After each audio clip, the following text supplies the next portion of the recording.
Pas plus fatigué que cela, Rodolphe Delhommel, après 4h45 de nage, depuis le Fort Boyard, il vient de rejoindre La Rochelle. Le nageur, dont le père a été prélevé, voulait rendre hommage aux donneurs et à leurs familles. Pour remercier toutes ces familles-là, dans ces moments difficiles, des décisions qui sont dures à prendre, parfois en un temps imparti, puisque le temps est imparti, pour pouvoir après sauver des vies.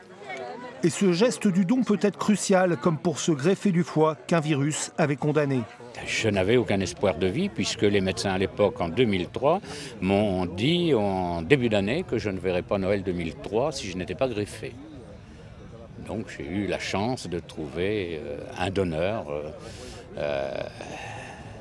qui m'a sauvé la vie, qui m'a donné sa vie. Une manifestation comme aujourd'hui permet donc de recruter des donneurs qui n'hésitent pas à signer des cartes d'autorisation de prélèvement, même parfois très jeunes. Moi, je pars du principe que si je suis en mort cérébrale, on ne peut plus rien faire pour moi. Donc je me dis, quitte à ce que ma mort cérébrale soit utile à quelqu'un, autant le faire, autant sauver quelqu'un.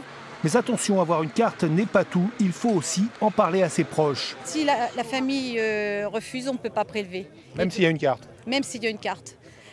Donc il faut en parler autour de soi. Il faut en parler, que chacun sache pour l'autre. Et c'est le plus important parce que même les amis qui peuvent témoigner que la personne voulait donner. En France, chaque année, près de 3000 décès pourraient donner lieu à des prélèvements. Dans la moitié des cas, les familles refusent encore.